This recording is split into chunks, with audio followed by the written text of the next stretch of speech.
Baik, selamat siang. Selamat siang yang terhormat para dosen yang mengampu mata kuliah pembelajaran fisika SMK. Pada kesempatan kali ini saya akan mempresentasikan kembali atau menjelaskan kembali materi pembelajaran yang berkaitan dengan gas ideal. Nah, mari kita simak bersama ya. Sebelumnya perkenalkan, nama saya Angelmea Priyanka Dato dengan NIM 23991999143.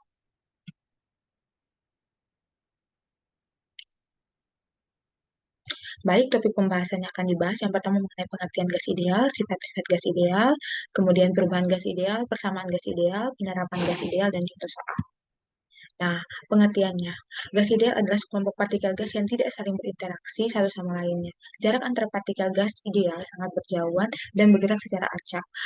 Partikel dalam gas ideal selalu bergerak secara acak ke segala arah dan bisa bertumbukan satu sama lain.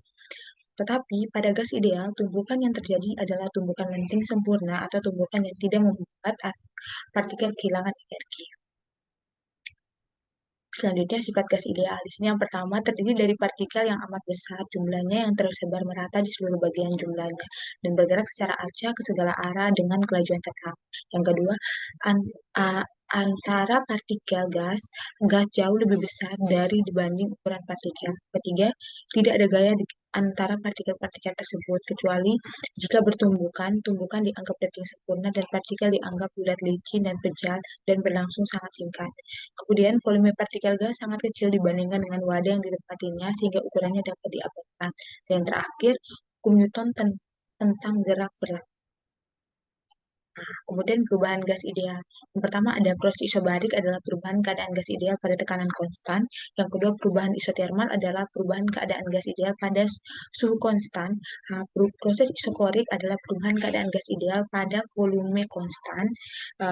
Kemudian proses adiabatik adalah perubahan keadaan gas ideal tanpa melibatkan kalor yang keluar atau masuk ke dalam sistem.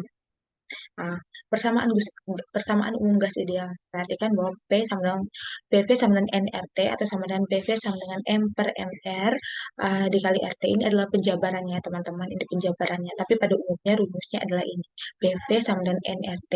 Di mana P itu adalah tekanan dan N itu tuh sama dengan jumlah molnya, R-nya itu adalah tetapan gas ideal, dan T-nya itu adalah suhunya dalam derajat Kelvin. Nah, kemudian ada persamaan khusus gas ideal, di mana yang pertama ada hukum Boyle. Nah, itu adalah jika suhu suatu gas dijaga konstan, maka tekanan gas akan berbanding terbalik dengan volumenya. Nah, itu sampai lihat perhatikan bahwa PV sama dengan konstan, maka P1 V1 sama dengan P2 V2. Kemudian, untuk yang kedua adalah hukum yang ditemukan oleh Jacques Charles.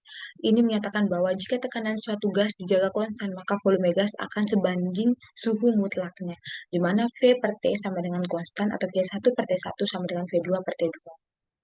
Kemudian, hukum Gay-Lussac adalah jika volume suatu gas dijaga konstan, tekanan gas akan berbanding dengan suhu mutlaknya. Itu di mana P per T sama dengan konstan, maka P1 per T1 sama dengan P2 per T2. Nah, untuk hukum Gay-Lussac adalah hasil kali antara tekanan dan volume dibagi suhu pada sejumlah partikel mol gas adalah tetap, di mana PV per T sama dengan konstan, atau P1 kali P1 per T1 sama dengan P2 kali P2 per T2.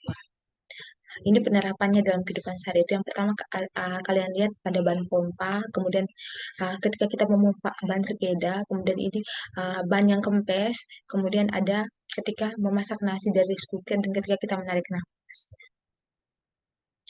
Di sini ada contoh soal.